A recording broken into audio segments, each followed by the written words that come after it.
70 to 80%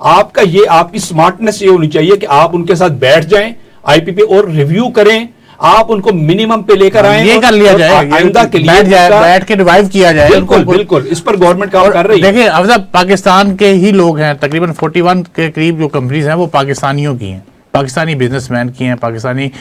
طاقتور حلقوں کی ہیں. تو ان کو تو کم سے کم احساس کرنا چاہیے, بیٹھنا چاہیے, بیٹھ کر ریوائیو کرنا چاہیے حکومت کے ساتھ. بس میرا یہی کہنا ہے. اب بات کریں گے ہم بلدیاتی انتخابات کی. تو نون لیگ بلدیاتی انتخابات جو ہے وہ کروانے جا رہی ہے, کیا پلان ہے, ہو رہے ہیں یا نہیں ہو رہے؟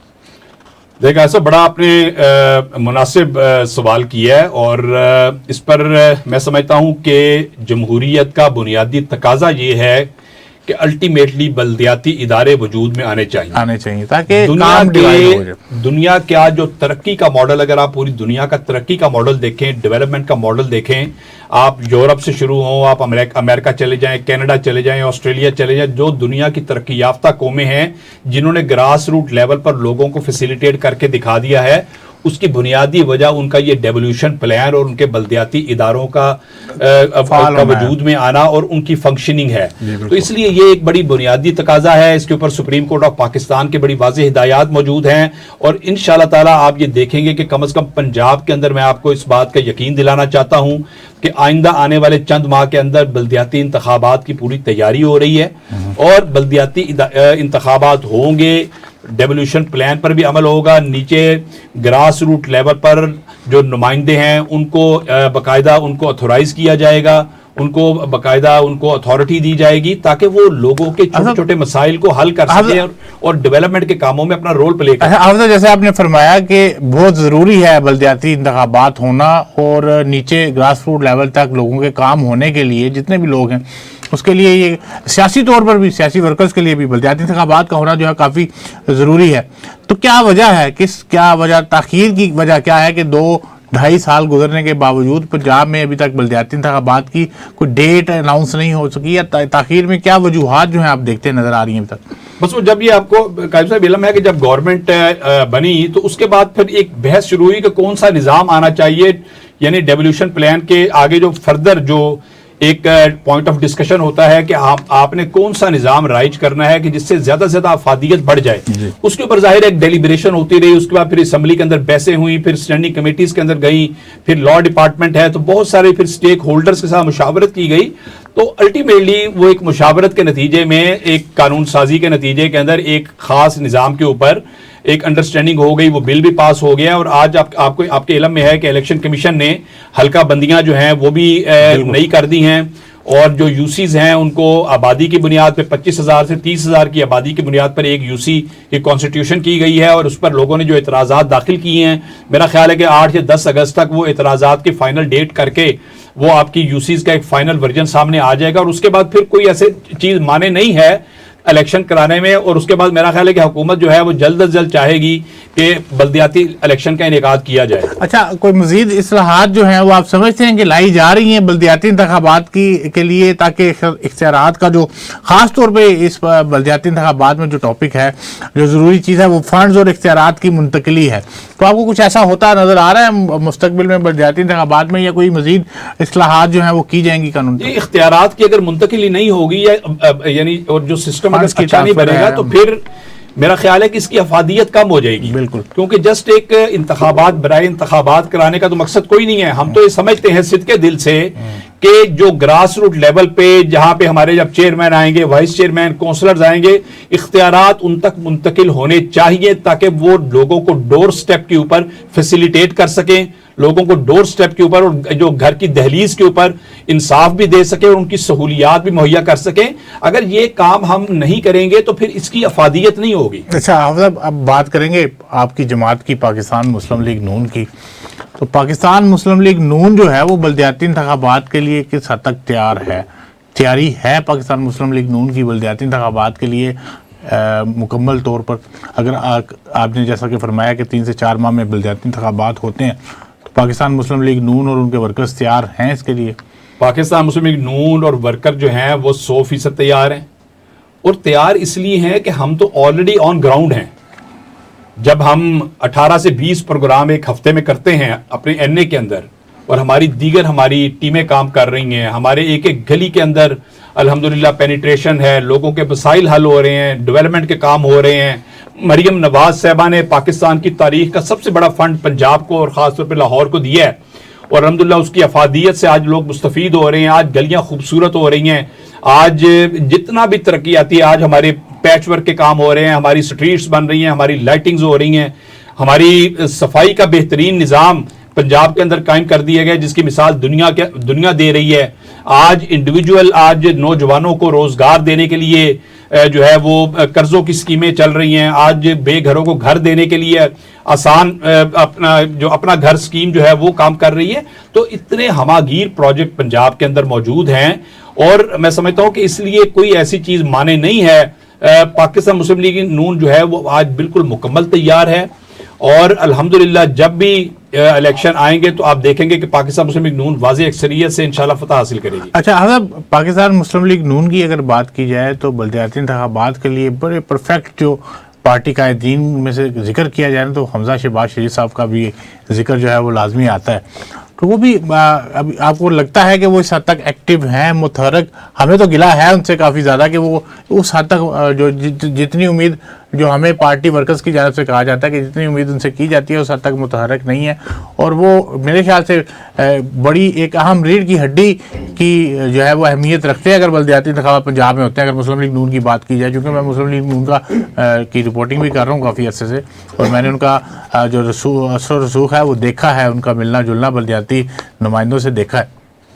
دیکھیں, یہ بالکل آپ نے ٹھیک کہا ہے. حقیقت یہ ہے کہ میاں حمزہ شہباز شریف صاحب کو اللہ تعالیٰ کی ذات نے ایک بڑا مقام دیا ہے. ان کی پبلک کے ساتھ, ان کی ورکرز کے ساتھ ایک ایسی کوارڈینیشن اور بندھن کا ایک رشتہ ہے کہ جو ختم نہیں ہو سکتا. لوگ ان پر اعتماد کا اظہار کرتے ہیں, اور مجھے یقین کامل ہے کہ انشاءاللہ تعالیٰ وہ میدان عمل میں نکلیں گے. وہ پہلے بھی میدان عمل کے اندر موجود ہیں, لیکن وہ جو ان کی جس طرح فعال ہونا چاہیے نا. دیکھیں, چند ماہ کے بعد آپ جیسے کہہ رہے ہیں کہ الیکشن کروانے جا رہے ہیں, اور چند ماہ پہلے کی جو سیاسی ہلچل ہے وہ نظر نہیں آ رہی. بس انشاءاللہ یہ بڑی جلدی آپ کو ہلچل بھی نظر آئے گی. آپ کو ہمارے جو لیڈرشپ ہے اس کے جب فیصلے سامنے آئیں گے, میاں محمد نواز شریف صاحب نے تمام فیصلے کرنے ہیں, اور کس کو کیا ذمہ داری دینی ہے اس کو یہ میاں محمد نواز شریف صاحب فیصلے کریں گے. تو یہ پوری پاکستان مسلم لیگ نون جو ہے یہ ایک ہے الحمدللہ. کوئی آپس میں اختلاف نہیں ہے. جس کا جو ذمہ داری ہوتی ہے وہ اپنی بہترین طریقے سے ادا کر رہا ہے, اور انشاءاللہ تعالیٰ یہ پھولوں کا ایک گلدستہ ہے, لیکن چاروں پانچوں انگلیاں آپ کو پتہ ہے برابر نہیں ہوتی. ایک اسٹریٹجی کا اختلاف ہو سکتا ہے, لیکن الحمدللہ یہ پھولوں کا ایسا گلدستہ ہے کہ جو مل کے جس کی خوشبو جو ہے نا پورے معاشرے میں پھیل رہی ہے. اچھا حضرت, میں تھوڑا سا سخت سوال کروں گا آپ سے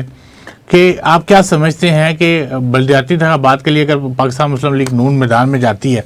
تو کون کون سے ایسے پروجیکٹس ہیں جس کے لیے عوام جو ہے وہ آپ پر اعتماد کرے گی اور آپ کو ووٹ دے گی, جبکہ مہنگائی آپ سمجھتے ہیں کہ کم ہوئی ہے یا شیخ اردونوش کی قیمتوں میں کمی ہوئی ہے, پیٹرول مزید مہنگا ہوا, بجلی مزید مہنگی ہوئی, تو عوام جو ہے وہ سراپا احتجاج ہے اس کو لے کے؟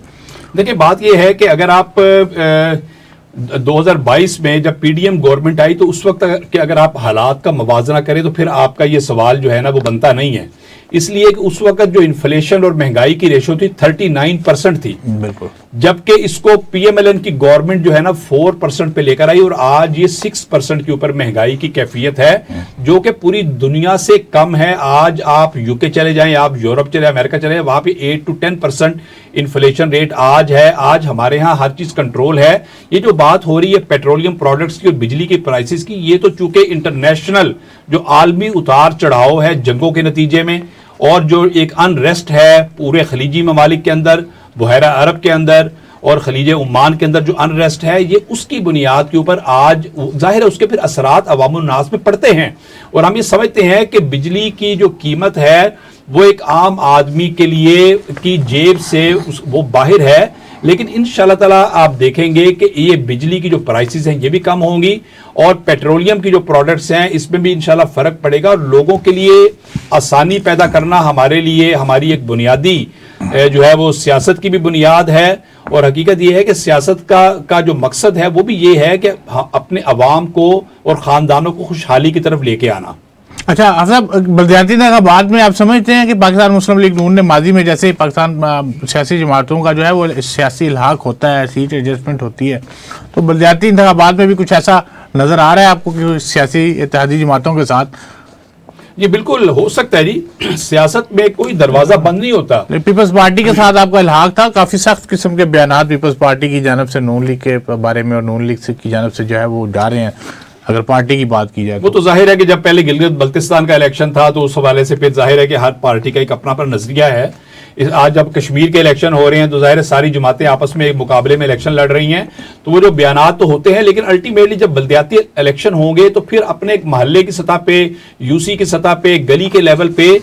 چونکہ ساری پارٹیز کے جو ورکر ہوتے ہیں وہ آپس میں ایک دوسرے کے ہمسائے بھی ہیں، تو کوئی ایسی بات نہیں ہے کہ کوئی اتحاد نہ ہو، آپس میں انڈرسٹینڈنگ بھی ہو سکتی ہے، مل کے بھی چلا جا سکتا ہے. اصل چیز، بنیادی چیز کیا ہے کہ اس ایریا کی، اس یو سی کے اندر جو ہے وہ ڈیولپمنٹ کے کام ہونے چاہیے، لوگوں کے مسائل جو انفرادی مسائل ہیں وہ بھی حل ہونے چاہیے، لوگوں کے اجتماعی مسائل ہیں وہ بھی حل ہونے چاہیے، لوگوں کو ایک اچھا معیار زندگی جو ہے وہ میسر آنا چاہیے، اور لوگوں کو جو بنیادی سہولتیں جو ہیں وہ ان انٹرپٹیڈ، جیسے اب اگر بجلی ہے تو ان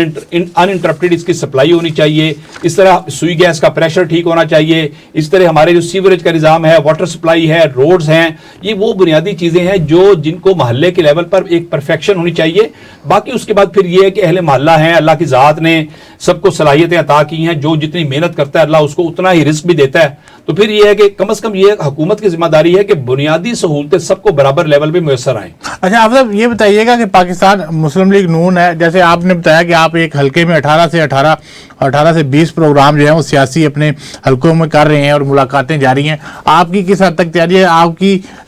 بات سے، جواب سے جو ہے وہ ہمیں تھوڑا سا آئیڈیا ہو جائے گا پاکستان مسلم لیگ نون کی تیاری کا، کہ آپ کے جو نوجوان اور خاص طور پہ خواتین کو بھی بلدیاتی انتخابات میں سنا ہے نمائندگی دی جا رہی ہے اس دفعہ کافی زیادہ، تو آپ کی جو سیٹس ہیں اس میں خواتین کی نمائندگی کس حد تک ہے اور کتنی تیاری موجود ہے حلقے میں؟ ہمارا جو NA-129 ہے، اس میں اللہ تعالیٰ کی مہربانی سے ہمارے پاس خواتین کی بہت بڑی ٹیم ہے، ہمارے پاس یوتھ کی ٹیم ہے،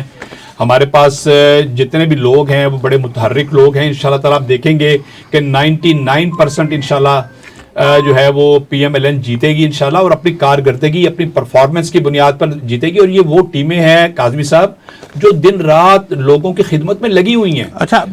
یہاں پہ کوئی کام لوگوں کو پڑتا ہے تو وہ حاضر خدمت ہوتی ہیں. اچھا، کئی مسلم لیگ نون کے ورکرز ایسے بھی ہیں جن کو شکایات ہیں باقاعدہ طور پہ پارٹی کی عادت سے، اپنے قائدین سے، کہ ان کو اوپر سے پشت رکھا گیا ہے، ان کے کام بھی نہیں ہو رہے، ان سے ملاقاتیں نہیں کی جا رہی. یہ بالکل شکایات دیکھیں ہوتی ہیں. ظاہر ہے کہ ایک نظام چل رہا ہے تو اس کے اندر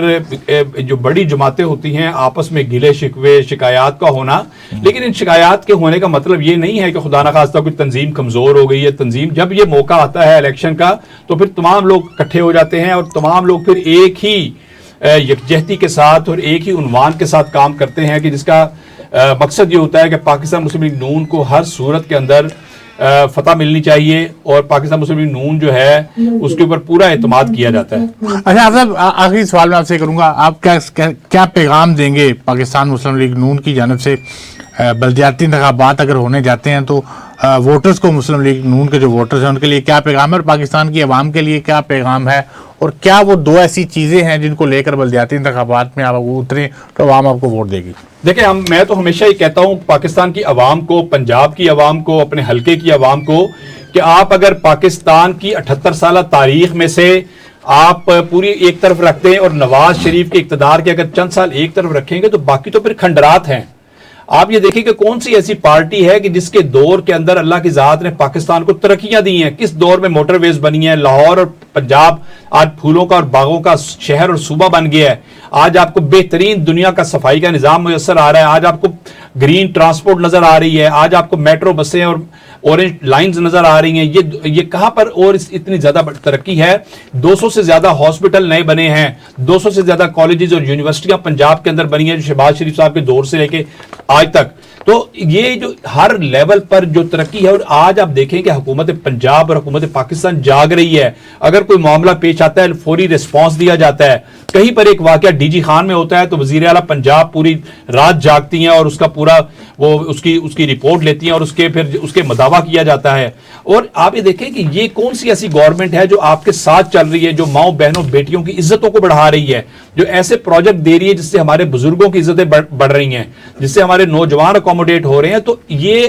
آئندہ آنے والے دنوں میں میرا پیغام یہ ہے کہ لوگ کارکردگی کے موازنے کی بنیاد پر ووٹ دیں، اور کارکردگی کے موازنے کی بنیاد پر جو اللہ کی ذات نے ہمیں شعور عطا کیا ہے اس کا بھی یہ تقاضا ہے کہ کارکردگی کا موازنہ کیا جائے۔ بہت بہت شکریہ حافظ صاحب، آپ سے بہت اچھی گفتگو رہی۔ بالکل حافظ صاحب کا کہنا ہے کہ مولانا فضل الرحمان صاحب جو ہیں ان کو اپنے بیانات پر نظر ثانی کرنی چاہیے اور قوم سے جو ہے وہ معافی مانگنی چاہیے۔ ان کے بیانات جو ہیں وہ کافی زیادہ سخت ہیں۔ اس کے ساتھ